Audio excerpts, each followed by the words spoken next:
Matahari musim kemarau menyengat Jakarta seperti api dari langit, udara kering, berdebu, dan panas itu menempel pada segalanya.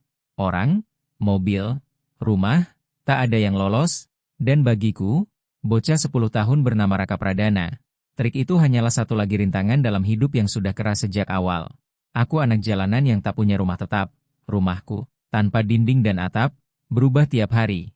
Kadang aku tidur di kolong jembatan, kadang di los pasar yang kosong, kadang di sudut gang sempit. Yang kotor tempat orang tak sudi menoleh. Tubuhku kurus sampai tulang rusuk terlihat di balik kaos Manchester United yang sudah robek dan pudar. Celana pendekku yang dulu biru dongker kini penuh noda coklat, debu, dan tambalan. Sementara telapak kakiku kasar dan terluka karena menginjak jalan kota yang kejam. Aku hafal semua rasa.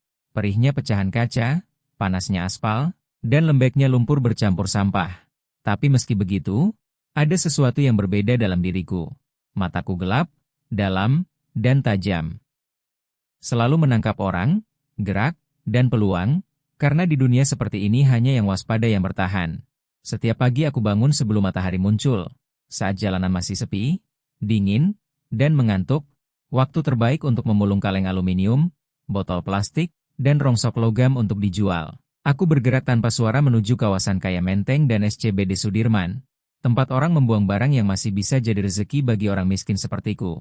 Aku tidak mengejar makanan secara langsung. Karena sisa sandwich atau kue setengah dimakan sering membuat perutku sakit berhari-hari, yang kucari adalah barang yang bisa diuangkan.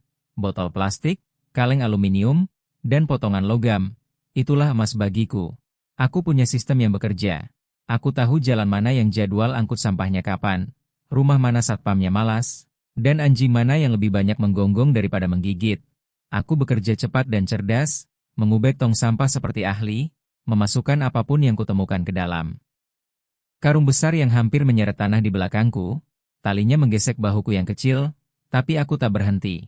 Ketika Jakarta sudah benar-benar bangun dengan klakson angkot, teriakan pedagang, dan orang-orang bergegas bekerja, aku sudah menuju lapak rongsok di pinggiran kota untuk menjual hasil pulunganku.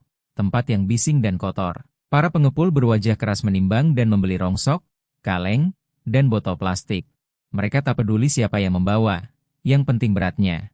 Pagi itu, hasilku sedikit. Hanya beberapa botol dan kaleng, tapi cukup untuk makan sederhana. Mungkin 2 kali kalau aku pandai mengatur. Biasanya aku membeli roti tawar dan air minum kemasan. Kadang kalau nasib baik aku bisa membeli sepiring nasi dan lauk dari warung pinggir jalan milik Bu Sari Wulandari, yang terkenal di kalangan orang susah sekitar kolong jembatan Semanggi. Aromanya saja bisa membuat bocah lapar nekat, sementara aku menyeret karung menuju lapak. Matahari makin tinggi dan panas membakar tengkuku, perutku keroncongan keras tapi kuabaikan. Karena lapar sudah seperti nyeri sunyi yang tinggal bersamaku setiap hari. Sama seperti kotor di bawah kuku dan letih di tulang. Di lapak, aku menjual hasil pulungan, lelaki di timbangan bahkan tak menatapku, baginya aku cuma satu dari ribuan anak jalanan. Lalu ia menyodorkan beberapa lembar rupiah kusut. Jumlahnya kecil, tapi aku menggenggamnya erat, takut kehilangan sepeser pun, dan aku sempat ingin berlari langsung ke warung Bu Sari Wulandari. Namun aku menahan diri, hari masih panjang. Sebelum menghabiskan rupiah yang sedikit itu, aku selalu punya peluang untuk menambah uang. Karena aku juga mengambil pekerjaan kecil lain yang menunjukkan betapa cekatan dan pekerja kerasnya diriku. Kadang aku mangkal di dekat terminal yang ramai, menawarkan diri mengangkat tas berat penumpang. Kadang aku menyelinap di antara kemacetan dengan botol kecil air sabun dan wiper, mencoba membersihkan kaca depan mobil sebelum sopir keburu mengusirku. Di pasar aku jadi anak bantu, berlari mengantar pesanan untuk para pedagang perempuan, menjajakan barang, memikul beban, atau membantu mereka menata lapak, dan tubuhku yang kecil tapi gesit sudah dikenal di sekitar pasar Tanah Abang. Setiap pekerjaan terasa seperti permainan yang menuntut campuran nasib, acting, dan timing. Aku harus tampak cukup sedih agar orang iba, tapi tidak boleh terlalu kotor sampai membuat mereka jijik. Aku harus bergerak cepat, tapi tidak boleh terlalu cepat agar tidak dikira pencuri. Aku harus cukup berani meminta, tapi tidak boleh terlalu keras kepala sampai orang mengejarku pergi. Itu keseimbangan yang sulit, tarian jalanan, dan aku, Raka Pradana, hafal iramanya. Menjelang sore, matahari mulai turun, panas tidak lagi segalak tadi, namun udara masih lengket dan berat. Dan hari itu aku berhasil mengumpulkan sedikit uang tambahan. Cukup untuk makan yang layak, bahkan mungkin sebotol Coca-Cola dingin. kemewahan langka yang nyaris bisa kucicipi dalam bayangan. Aku berjalan menuju tempat tidurku, sudut sepi di belakang deretan ruko yang terkunci, ketika telingaku menangkap sesuatu yang aneh.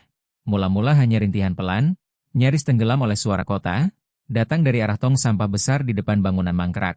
Awalnya aku ingin mengabaikannya, karena aku tahu bangunan kosong di Jakarta bisa berbahaya. Orang putus asa bisa bersembunyi di sana dan merampok bocah kecil sepertiku tanpa pikir panjang. Namun suara itu muncul lagi, dan kali ini bukan sekadar bunyi, melainkan tangis sakit dan pilu yang bisa menyentuh hati sekeras apapun. Aku ragu, tapi rasa ingin tahuku, yang sering menyeretku ke masalah, menarikku maju, maka aku melangkah pelan dengan semua indera siaga, mataku tajam dan waspada, lalu aku mengintip ke dalam bangunan mangkrak itu. Kosong, kecuali tong sampah tinggi yang meluap dengan sampah dan lalat berdengung, baunya busuk menusuk, lalu rintihan itu terdengar lagi, lebih jelas, berasal dari belakang tong, bergerak pelan seperti kucing, dan aku berjinjit mendekat, telapak kakiku nyaris tak bersuara di tanah berdebu, aku menahan napas sementara jantungku menghentak keras di dada. Ketika aku mengintip di balik tong, tubuhku seketika membeku. Seorang perempuan tergeletak di lantai, setengah tersembunyi oleh kardus-kardus tua, masih muda, mungkin tidak jauh lebih tua daripada almarhum ibuku dulu. Pakaiannya robek dan kotor, rambutnya kusut seperti tak disisir berhari-hari. Tetapi yang paling menarik perhatianku adalah perutnya, besar dan bulat. Jelas ia sedang hamil. Dan dari wajahnya aku tahu ia menahan sakit yang berat. Matanya terpejam, rautnya terpelintir menahan nyeri. Satu tangan menekan perutnya kuat. Kuat sementara erangan lemah keluar dari bibirnya. Ia tampak tak berdaya, sendirian, menderita. Aku sudah melihat banyak kesedihan dalam hidupku yang singkat. Lapar, miskin, orang berebut sisa. Tetapi ini berbeda. Melihat perempuan selemah itu, seperti dibuang begitu saja, mengusik sesuatu yang dalam di dadaku. Bayangan ibuku muncul. Wajahnya samar dalam ingatan, tapi cintanya masih terasa seperti hangat lembut yang tidak pernah benar-benar pergi. Dan perlahan aku melangkah maju, mata perempuan itu berkedip-kedip membuka mata dengan takut dan bingung. Saat melihat bocah kecil compang-camping berdiri di depannya, ia berusaha menyeret tubuhnya menjauh, gemetar ketakutan, dan aku, Raka Pradana, berbisik pelan dengan suara setenang yang mampu kutemukan, "Jangan takut, aku tidak akan menyakitimu." Ia tak menjawab, hanya terengah-engah, tubuhnya bergetar. Namun ketakutan di matanya perlahan mengendur. Aku melangkah satu langkah lagi dengan hati-hati dan bertanya lirih, "Kamu tidak apa-apa?" Padahal aku sudah tahu jawabannya. Dan ia menggeleng lemah, setetes air mata meluncur di pipinya yang kotor. "Bayiku, bayiku." Ia tersengal dengan suara serak dan lelah. Sepertinya sudah mau keluar. Aku membeku, jantungku berlari liar. Bayinya akan lahir, panik menyambar, karena aku sama sekali tidak paham soal persalinan. Apa yang bisa dilakukan anak jalanan sepertiku tanpa rumah, tanpa uang, tanpa pengetahuan? Aku menoleh cepat ke sekeliling bangunan mangkrak itu, berharap ada siapapun, seseorang yang bisa menolong, tetapi tak ada. Hanya aku, perempuan itu, dan rasa sakitnya. Aku sebenarnya bisa berbalik dan lari. Itu yang paling mudah. Toh ini bukan urusanku. Aku juga punya pertempuran sendiri, punya rasa lapar sendiri, tapi ada sesuatu menahanku. Sesuatu yang kuat dan sunyi di dalam dada, dan bayangan ibuku berkilat lagi. Kebaikannya, senyumnya, hangatnya, membuatku tak sanggup pergi. "Baik," kataku. Akhirnya, memaksa keberanian keluar dari suaraku yang kecil, "Jangan khawatir, aku akan menolongmu. Aku tidak tahu caranya, tapi aku sungguh-sungguh. Aku segera melakukan apa yang bisa kulakukan." Aku mengangkat beberapa kardus di dekat situ dan menghamparkannya di lantai agar ia punya alas yang sedikit lebih empuk. Tak banyak, tapi lebih baik daripada lantai dingin yang kotor. Lalu aku melepas kaos Manchester United milikku yang sudah pudar, satu-satunya baju yang kupunya, dan memakainya untuk mengusap peluh di dahinya dengan lembut. Gerakannya kecil, tapi tampaknya menenangkan. Napasnya melambat sedikit dan ia memejam beberapa detik seolah mengumpulkan tenaga. "Siapa namamu?" tanyaku pelan. Ia membuka mata dan menatapku. "Nadira Lestari," bisiknya lemah. "Aku Raka Pradana," jawabku dengan senyum tipis. "Tenang, Nadira Lestari. Aku akan cari cara untuk menolongmu. Aku tahu ia butuh bantuan sungguhan. Dokter, bidan, mungkin rumah sakit, tetapi rumah sakit berarti uang dan aku nyaris tak punya apa-apa. Lagi pula aku tidak percaya tempat resmi begitu saja. Seringkali orang kecil sepertiku dipandang rendah dan diusir bahkan sebelum keluh kesah didengar. Namun saat aku menatapnya tergeletak kesakitan, satu hal jelas, aku tidak boleh meninggalkannya. Tak ada waktu berpikir panjang. Aku merogoh saku dan menarik beberapa lembar rupiah kusut hasil kerja kerasku hari itu. Uang yang semula kusiapkan untuk makan. Perutku melilit kelaparan, tapi aku tak peduli. Aku berlari keluar. Secepat kakiku sanggup, berhenti di warung kelontong pinggir jalan terdekat, dan dengan tangan gemetar aku membeli sebotol air dingin serta sebungkus kecil biskuit. Itu tidak banyak, tapi itulah yang sanggup kubayar. Ketika aku kembali, Nadira Lestari masih di sana, bersandar lemah pada dinding, bernapas pelan dan sakit. Aku segera berlutut di sisinya, memutar tutup botol, mengangkat kepalanya dengan hati-hati, lalu berkata lembut, "Ini, minum sedikit." Ia meneguk kecil-kecil, bibirnya kering. Bergetar, kemudian aku membuka biskuit dan meletakkan satu keping dengan hati-hati di tangannya. Ia hanya mampu memakan satu sebelum bersandar lagi. Kelelahan, dan saat itu matahari sudah sepenuhnya lenyap, gelap menyelimuti bangunan seperti selimut. Aku duduk dekat dengannya, tubuh kecilku tegang namun siaga. Sementara malam di sekitar kami hidup oleh suara Jakarta, sirene jauh di kejauhan, gemuruh berat truk di jalan raya, dan musik samar yang melayang dari sebuah bar entah di mana. Aku tidak berbicara, hanya duduk di sisinya, mendengar, mengawasi, melindungi, dan untuk pertama kalinya dalam hidup mudaku aku merasakan sesuatu yang baru.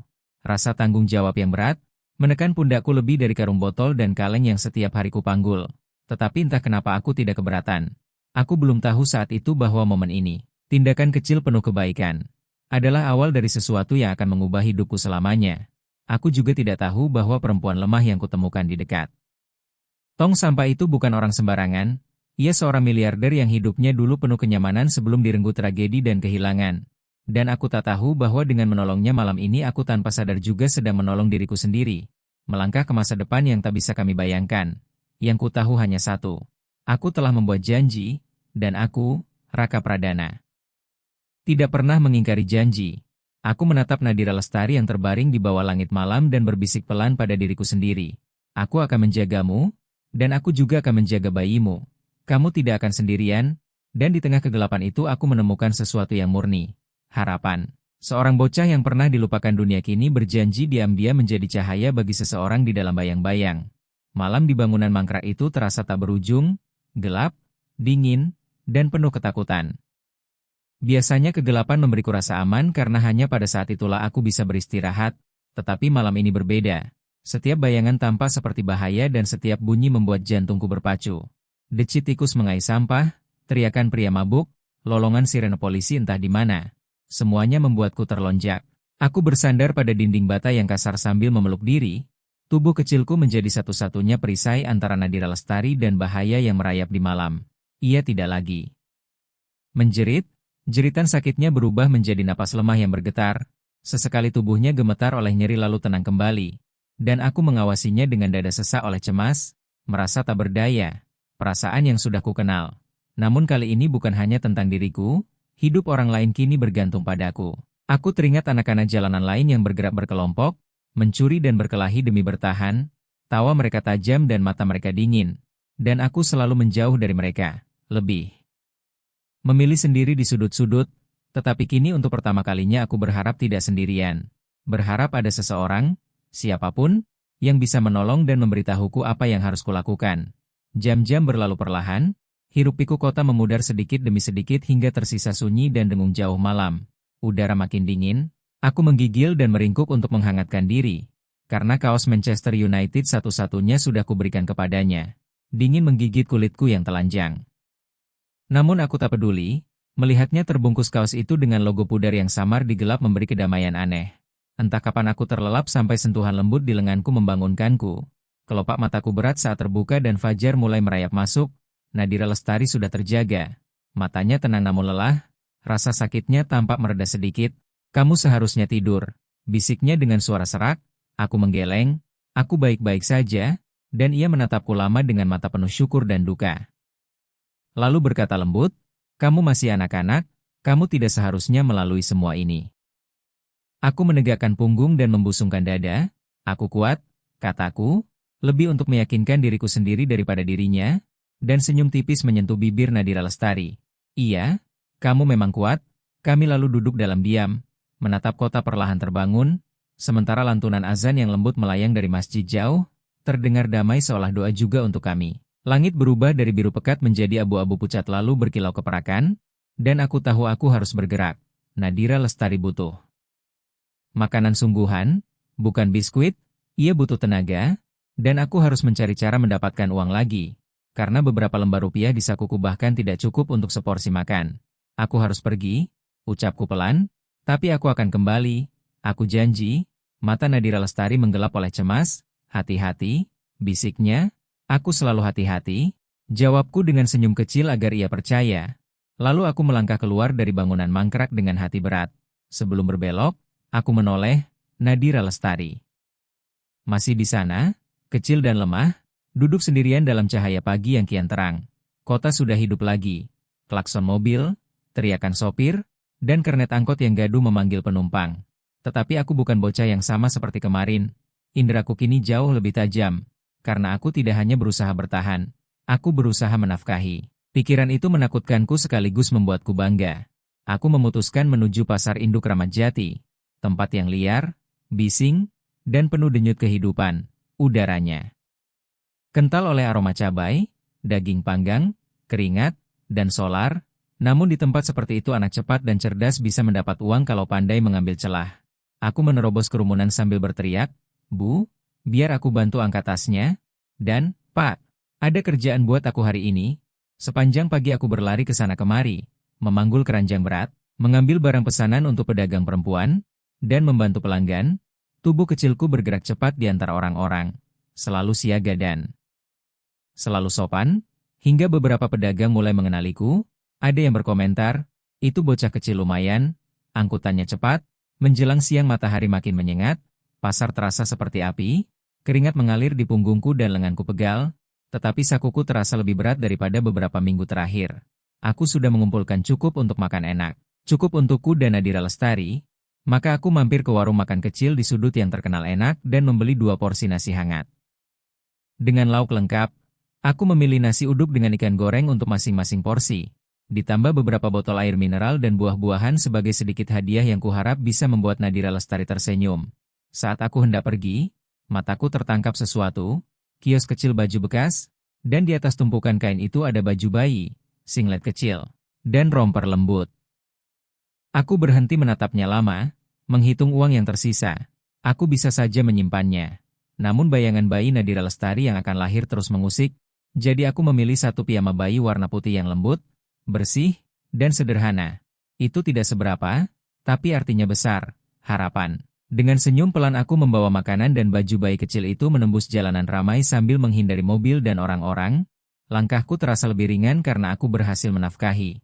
Ketika akhirnya aku kembali ke bangunan mangkrak, Nadira Lestari masih di sana. Wajahnya pucat namun matanya hidup.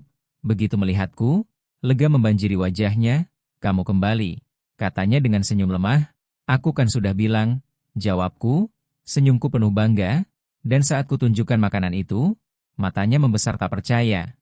Uap mengepul dari piring nasi uduk dan ikan goreng, memenuhi udara dengan wangi hangat yang menenangkan. Ia makan pelan, suap demi suap kecil seperti orang yang takut makanan itu akan lenyap kalau ia tergesa-gesa. Dan setiap kunyahan membuatnya menghela napas lega tanpa suara. Aku, Raka Pradana, menatapnya lekat, rasa laparku sendiri seakan hilang sesaat, karena melihat warna kembali ke pipinya saja sudah cukup menghangatkan dadaku. Setelah kami selesai, aku merogoh kantong plastik kecil dan mengeluarkan baju bayi yang kubeli. Lalu kuangkat dengan bangga. Kain putih mungil itu bergantung dari tanganku. Mata Nadira Lestari langsung berkaca-kaca. Ia meraih perlahan, jari-jarinya gemetar menyentuh kain yang lembut. "Terima kasih," bisiknya dengan suara pecah. Kata-katanya sederhana tapi syarat perasaan sampai aku tak tahu harus menjawab apa. Jadi aku hanya mengangguk sambil tersenyum malu. Sisa sore berlalu sunyi, hiruk-pikuk Jakarta. Teriakan, klakson, kekacauan, seperti memudar menjadi dengung latar yang lembut, dan untuk pertama kalinya setelah lama, ada damai. Nadira Lestari tampak sedikit lebih kuat. Lalu setelah beberapa saat ia mulai bercerita, mula-mula pelan, kemudian lebih lancar. Seolah beban berat terangkat dari dadanya, ia tidak menceritakan semuanya. Hanya kepingan-kepingan yang terputus, kilatan ingatan yang datang dan pergi. Tentang masa lalu dengan rumah besar, keluarga yang tak pernah kekurangan, tentang seorang pria yang pernah menjanjikan selamanya tetapi pergi tepat ketika ia mengatakan dirinya hamil, tentang rasa malu, penolakan, dan keluarganya yang berbalik membuangnya hingga ia jatuh dari anak kesayangan menjadi perempuan yang tidur di jalanan dingin. Aku tidak sepenuhnya mengerti soal kekayaan, pengkhianatan, atau kehormatan keluarga. Itu bukan medan hidupku. Namun aku mengerti rasa sakit dan kesepian, dan saat ia bicara, hatiku nyeri untuknya. Ketika ia masih bercerita, sesuatu menarik perhatianku, kalung emas tipis di lehernya. Dengan sebuah cincin yang menggantung dan berkilau samar di cahaya senja, aku mendekat dan melihat nama terukir di sana. Ardika Prasetyo? Aku bertanya pelan karena penasaran. Siapa Ardika Prasetyo? Tangan Nadira Lestari naik ke leher. Jarinya menggenggam cincin itu, matanya mendadak jauh. Dia suamiku, katanya lembut. Dia sudah tiada, dan ia tidak menambah apa-apa lagi. Aku pun tidak bertanya lebih jauh, karena ada luka yang terlalu dalam untuk digali dengan pertanyaan. Saat hari bergerak menuju malam, kekhawatiran lain mulai menggerogoti pikiranku. Bangunan mangkrak ini terlalu terbuka dan bukan tempat bagi bayi. Kotor, lapang, dan penuh bahaya. Kami butuh tempat yang lebih aman. Lebih bersih, lebih tenang. Aku menyampaikan pikiranku, dan Nadira Lestari mengangguk, takut jelas di matanya yang lelah. Tapi kita mau kemana? Tanyanya lemah. Kita tidak punya siapa-siapa, tidak punya uang. Aku akan cari tempat, kataku. Meski suaraku sedikit bergetar, aku tidak yakin bagaimana. Tapi aku harus. Jadi aku keluar lagi. Menelusuri bagian kota yang keras saat matahari mulai tenggelam. Tubuh kecilku bergerak seperti bayangan di jalan berdebu. Aku mencari kemana-mana, gedung tua, toko kosong, los terbengkalai. Aku mengintip rumah-rumah rusak, tapi kebanyakan sudah ditempati gelandangan lain dengan wajah keras dan tak ramah. Kios pasar terkunci rapat, satpam mengusirku dengan bentakan, anjing menggonggong, dan orang-orang sama sekali mengabaikanku seolah aku tak terlihat. Telapak kakiku ngilu, tenggorokanku kering, dan dadaku berat. Tepat ketika aku hampir menyerah, aku melihatnya. Bangunan tinggi setengah jadi yang berdiri sunyi di tepi jalan. Rangka beton menjulang. Di bawah langit jingga, dikelilingi pohon mangga besar yang tumbuh liar, tampak kosong, seperti dilupakan waktu. Jantungku melonjak, aku mendekat dengan hati-hati, dan kulihat area itu dikelilingi pagar seng berkarat. Namun di salah satu bagiannya ada celah kecil. Aku menyelipkan tubuh melewati celah pagar seng itu. Jantungku berdetak cepat, dan begitu masuk, suasananya sunyi dengan udara yang lebih sejuk, ruangan-ruangan kosong, serta suara angin lembut yang mengalir lewat lubang-lubang jendela. Lantainya tertutup pasir dan karung-karung semen tua, tetapi tempat itu kering, dan meski tidak sempurna, bagiku, Raka Pradana, rasanya seperti surga. Aku menyusuri setiap sudut sampai menemukan satu ruangan kecil di lantai bawah, mungkin dulu direncanakan jadi kios atau kantor, pintunya kokoh, ada jendela kecil, dan dindingnya relatif bersih, aman, tertutup, sempurna. Semangatku membakar lelahku, aku berlari kembali ke bangunan mangkrak tempat Nadira Lestari menunggu. Dadaku penuh harapan, tetapi begitu sampai, kegembiraanku membeku. Nadira Lestari kesakitan, napasnya pendek, wajahnya basah oleh keringat, ia mengerang pelan sambil memegangi perutnya. Bayinya akan lahir. Dan panik menghantamku seperti air dingin. Tak ada waktu berpikir, kita harus pergi, kataku cepat sambil mengangkat lengannya ke bahuku. Aku sudah menemukan tempat, ia mengangguk lemah, terlalu letih untuk bicara, dan kami pun bergerak. Seorang bocah kecil dan seorang perempuan yang sebentar lagi melahirkan, tersandung-sandung menembus jalanan gelap Jakarta. Lampu jalan melemparkan bayang-bayang panjang di wajah kami.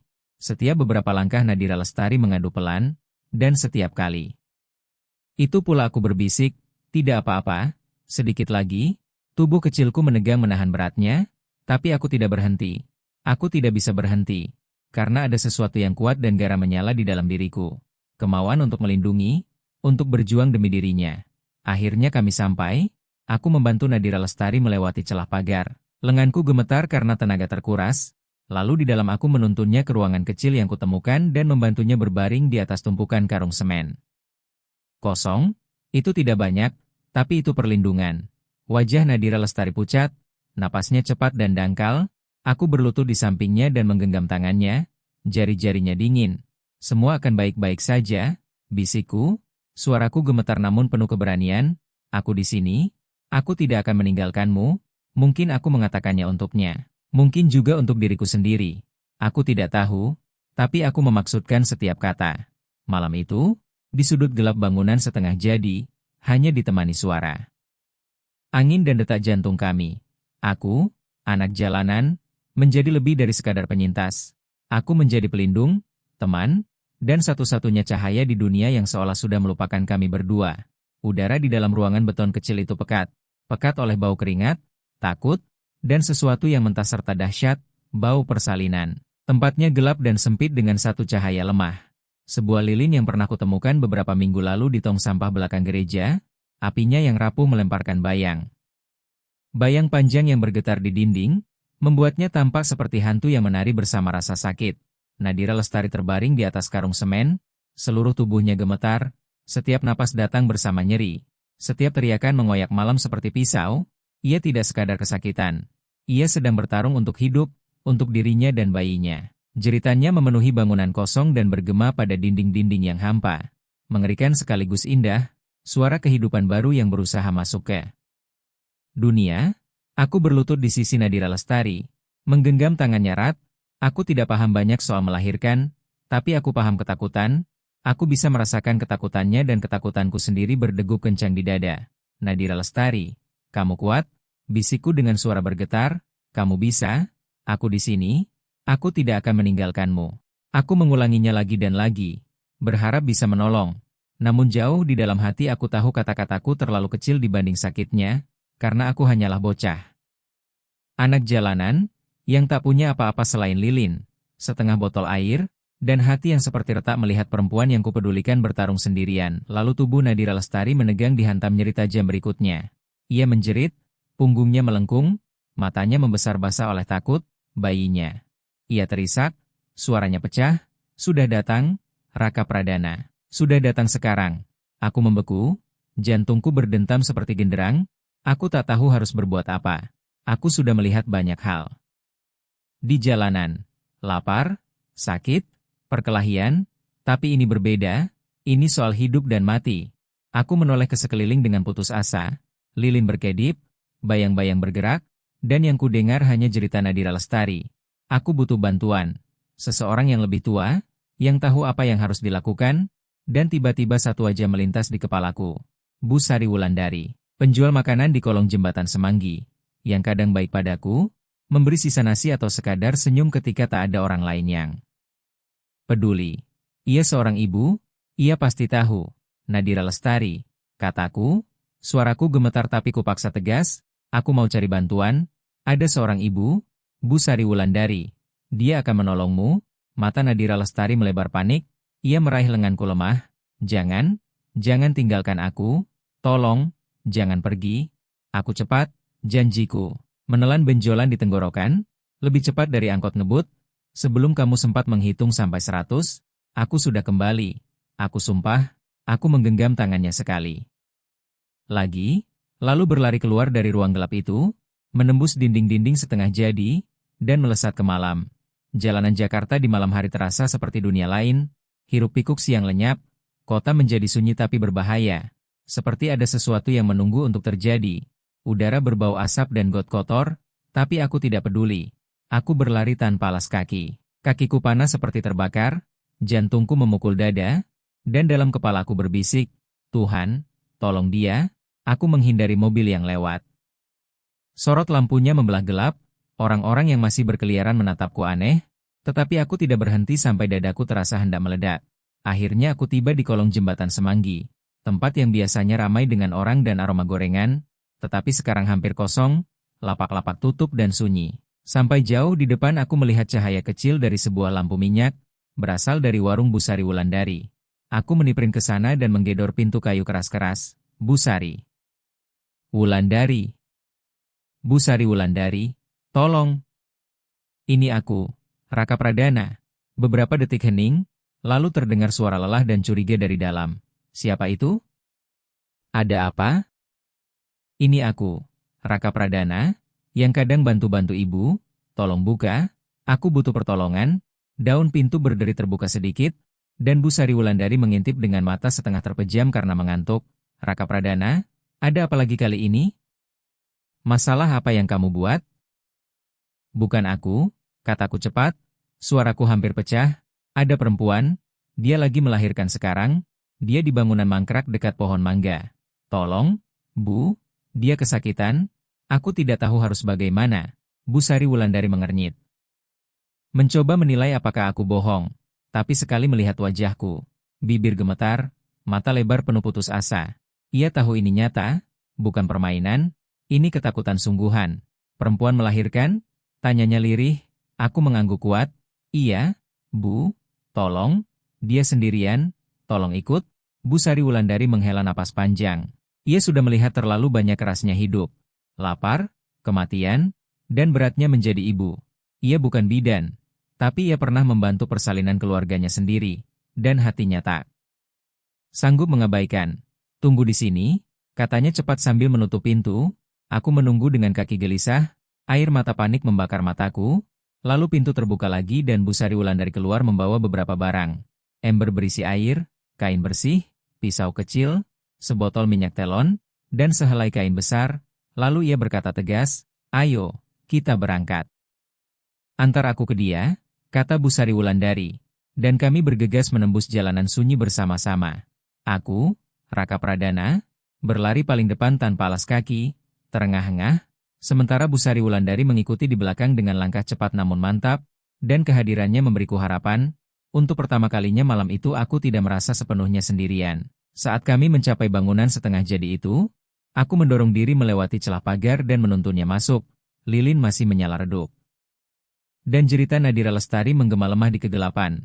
Bu Sari Wulandari meletakkan barang bawaannya, menggulung lengan baju, menarik napas dalam, lalu berkata lembut, "Tenang ya, Nak, kamu sudah tidak sendiri lagi."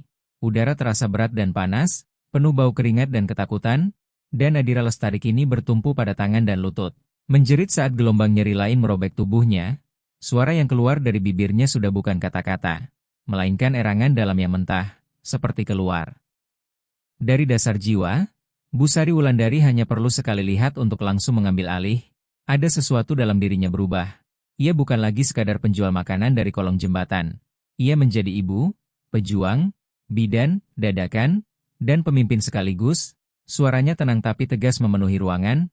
Bawa air itu ke sini, dan nyalakan satu lilin lagi. Kita butuh lebih terang. Aku langsung bergerak. Tanganku gemetar tapi aku menuruti. Kutemukan lilin lain dan kunyalakan. Nyalanya yang kecil membuat ruangan lebih terang, melempar cahaya hangat ke wajah Nadira Lestari yang basah keringat dan gemetar. Bu Sari Wulandari mencelupkan kain bersih ke ember lalu mengusap dahi Nadira Lestari dengan lembut. "Nak, kamu hebat, kamu kuat," katanya pelan. "Dengarkan aku, tarik napas dalam-dalam, hembuskan perlahan, kalau nyerinya datang, kamu mengejan. Dengar? Mengejan sekuat yang kamu bisa." Nadira Lestari mengangguk lemah. Matanya terpaku pada wajah perempuan yang lebih tua itu. Ada sesuatu yang kokoh dan menenteramkan pada Bu Sari Wulandari. Seperti kehadiran ibu yang berjanji, "Kamu tidak akan mati di sini malam ini." 1 jam berikutnya terasa tak berujung, udara dipenuhi bunyi sakit dan upaya. Jeritan Nadira Lestari, suara Bu Sari Wulandari yang stabil, dan langkahku yang cepat saat aku mengambil air atau menyodorkan kain. Aku berdiri dengan mata membesar dan tubuh gemetar, menyaksikan keajaiban sekaligus perjuangan di depan mataku.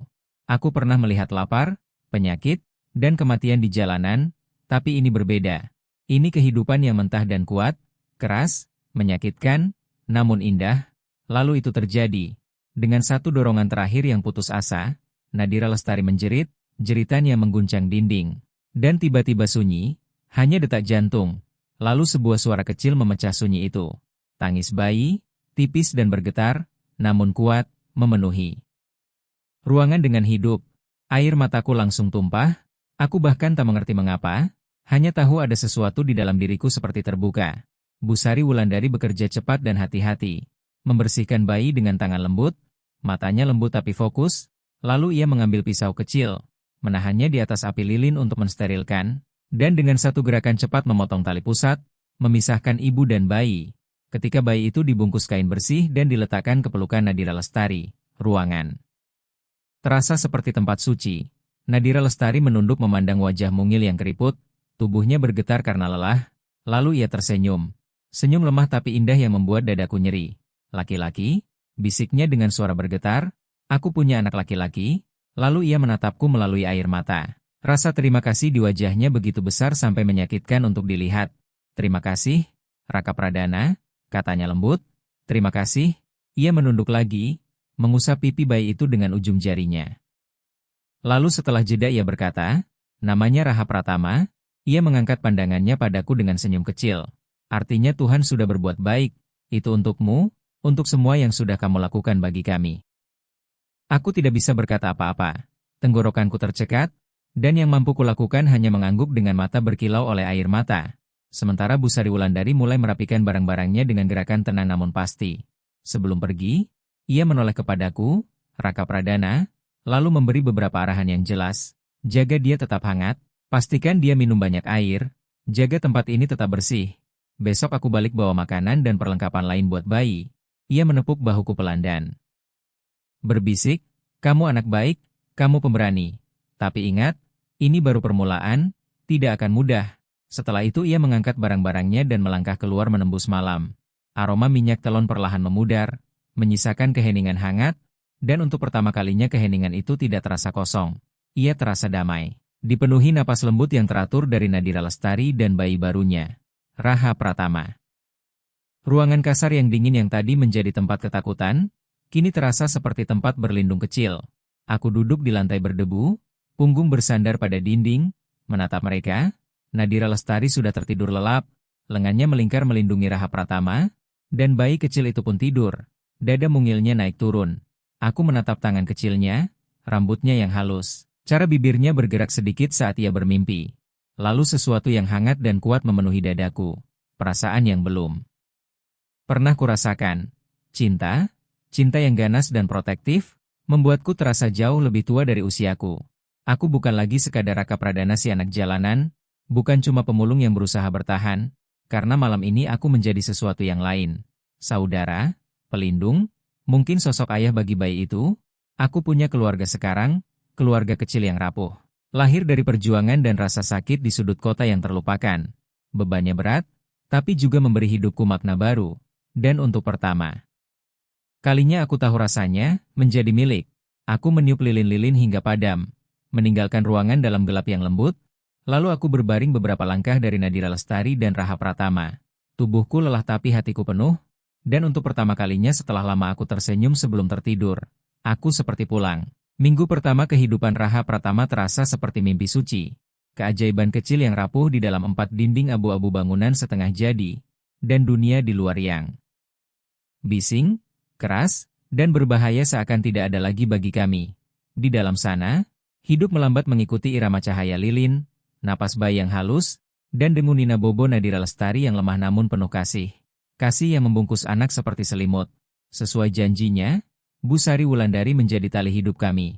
Setiap pagi, saat sinar pertama menembus rangka jendela yang pecah, ia datang dengan sarung terikat rapi, langkah mantap, dan tangan penuh bawaan, di satu tangan panci soto hangat. Mengepul, di tangan lain termos kecil berisi air panas. Ini buat kamu, nak. Katanya pada Nadira Lestari sambil meletakkan panci di sampingnya, kamu harus makan yang benar supaya bayi tumbuh kuat. Aroma kuah, rempah, dan ikan memenuhi ruangan kecil itu, baunya terasa seperti nyaman dan harapan. Dan air panas itu juga sangat berharga karena membuat Nadira Lestari bisa membersihkan diri, bisa merasa manusia lagi meski di tempat yang terlupakan. Setiap hari Bu Sari Wulandari juga merawat Raha Pratama dengan penuh perhatian. Tangan kasarnya yang biasa bekerja keras mendadak lembut saat menggendongnya. Wajah keriputnya bersinar hangat. Ia mengajari Nadira Lestari cara memandikan bayi dengan pelan, membedongnya rapat, dan menenangkannya saat menangis, menjadi guru sekaligus detak tenang bagi dunia kecil kami. Aku menatapnya dengan kagum diam-diam. Dan bagiku Bu Sari Wulandari seperti malaikat penjaga dengan sarung yang sudah pudar. Kuat, bijak, dan tak habis-habisnya baik, seakan tahu segalanya tentang bayi, ibu, dan cara bertahan hidup, dan aku merasakan syukur yang begitu dalam sampai tidak sanggup kuucapkan dengan kata-kata. Peranku berubah total, aku bukan lagi sekadar bocah jalanan yang kesepian dan hanya berusaha mengisi perutku sendiri. Sekarang aku menjadi sesuatu yang lebih.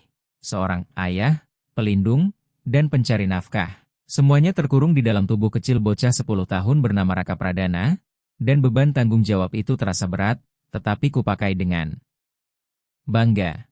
Setiap hari mengikuti irama yang sama. Sebelum fajar, ketika Nadira Lestari dan Raha Pratama masih tidur, aku menyelinap keluar diam-diam dari bangunan setengah jadi dan masuk ke kota yang mulai terbangun. Jalanan Jakarta menjadi ladang buruanku. Aku bergerak cepat dengan mata tajam, mencari apapun yang bisa jadi rupiah, botol kosong, kaleng, rongsok logam. Dan aku sudah menjadi pemulung yang piawai, tahu persis harus mencari di mana, tong sampah mana yang kaya, dan jalur truk mana yang layak diikuti.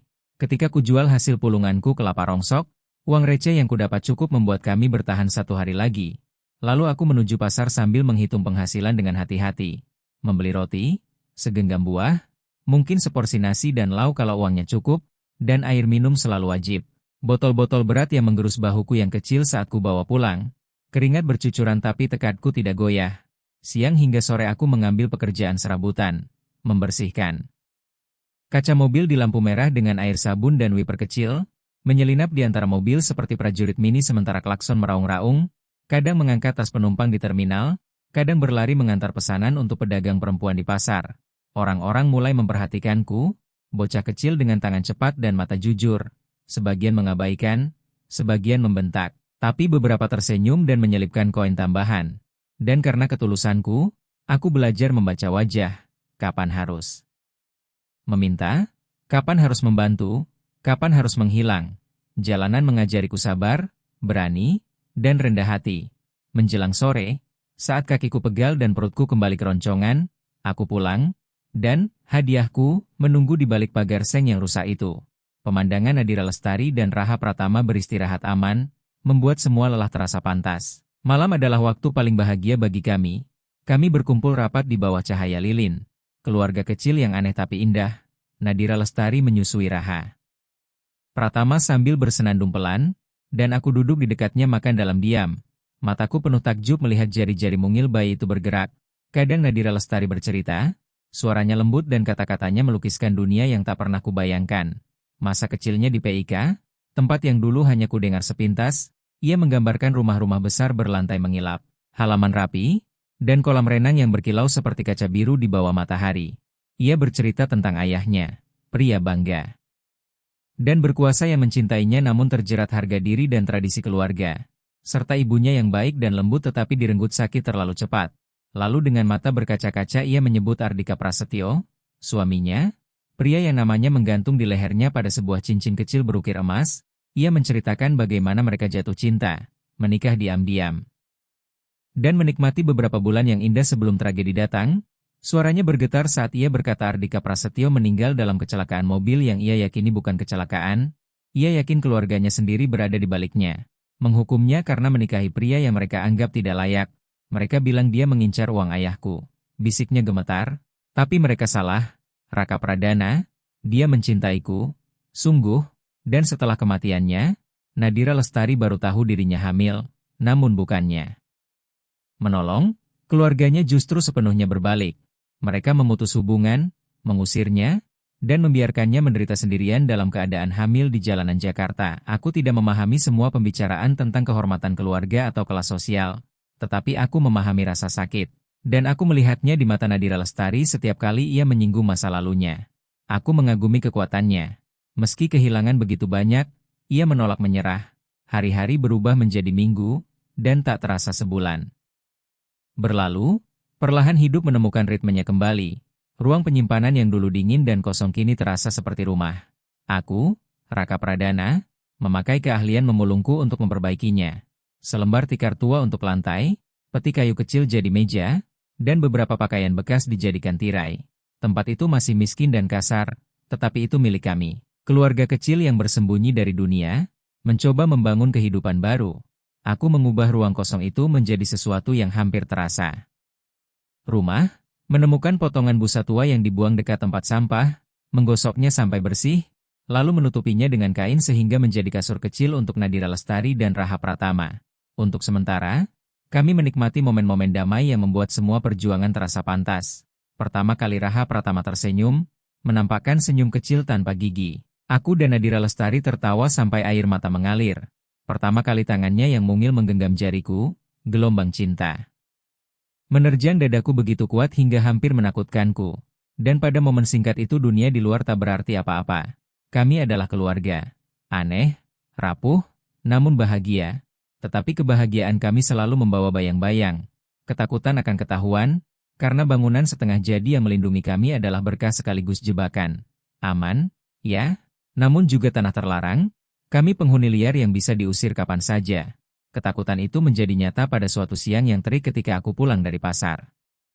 Dengan kedua lengan kecilku penuh makanan dan air, lalu kulihat mereka. Dua petugas keamanan berseragam rapi berjalan perlahan mengitari bangunan, senter mereka berkilat di dinding, wajah mereka tegang dan waspada. Aku membeku, jantungku melonjak ke tenggorokan, cepat-cepat aku menyelinap di balik semak dengan tubuh gemetar. Apakah kami ketahuan? Aku mengintip saat mereka mendekat, suara mereka rendah dan serius. Kita perlu memperbaiki pagar ini, kata salah satu sambil menunjuk celah sempit. Yang kami pakai sebagai pintu rahasia, kita tidak mau anak jalanan atau pemakai narkoba masuk ke sini. Iya, sahut yang lain, besok aku bawa kawat dan kita segel rapat. Langkah mereka bergema menjauh, meninggalkanku tersembunyi dengan napas cepat dan dangkal. Aku menunggu sampai mereka benar-benar pergi sebelum menyelinap kembali lewat pagar. Pikiranku berputar ketakutan, dan di dalam, Nadira Lestari sudah gemetar. Ia juga mendengar suara mereka, matanya membesar dan wajahnya pucat. Kita harus pergi. Ini sudah tidak aman, bisik Nadira Lestari sambil mendekap Raha Pratama Raterat, dan aku, Raka Pradana, menggeleng mencoba terdengar lebih berani daripada yang kurasakan. Tidak, Nadira Lestari, kita masih aman di sini. Aku akan bereskan, aku janji. Malam itu, ketika Nadira Lestari dan Raha Pratama sudah tertidur, aku keluar sendirian. Cahaya bulan membasuh bangunan saat aku menyeret selembar seng gelombang besar yang sudah berkarat melintasi halaman. Pelan-pelan kuangkat dan kusandarkan untuk menutup celah pagar. Tidak sempurna, tapi cukup menyamarkan lubang itu dan memberi kami beberapa detik peringatan kalau ada orang mencoba masuk. Setelah selesai, aku duduk di tanah, berkeringat dan terengah-engah, menatap hasil kerjaku yang kasar namun kuat, lalu berbisik, sekarang kita aman. Tetapi ketika aku menatap bintang-bintang, sebuah pikiran tumbuh di dalam diriku, kami tidak bisa hidup begini selamanya. Para penjaga itu akan kembali suatu hari. Bangunan ini bisa saja dibongkar, dan dunia di luar tidak akan menunggu kami. Kami butuh rumah yang sungguhan, tempat yang benar-benar aman, tempat Raha Pratama bisa tumbuh tanpa ketakutan, dan untuk itu kami butuh uang lebih banyak daripada yang bisa kudapat dari memulung botol plastik atau membersihkan kaca mobil. Sejak saat itu aku mulai berpikir berbeda. Aku mulai mengamati orang lebih teliti. Pedagang yang berteriak di pasar, penjual asongan yang menyelinap di antara mobil, tukang tambal ban di sudut jalan. Semua orang sedang berjuang mencari nafkah. Aku menyadari sesuatu yang penting. Orang selalu butuh hal-hal kecil setiap hari. Air minum, camilan, permen karet, barang-barang yang bisa dibeli dan dijual terus-menerus. Mungkin di sanalah harapanku. Aku pun memantapkan tekad. Aku tidak akan selamanya jadi pemulung. Aku akan jadi pedagang kecil, orang yang punya usaha. Dan di titik itulah kisah kami berhenti sejenak untuk sekarang. Karena aku yakin ini baru permulaan. Ada rahasia yang akan terbuka. Jalan hidup akan bertabrakan, dan semuanya akan berubah.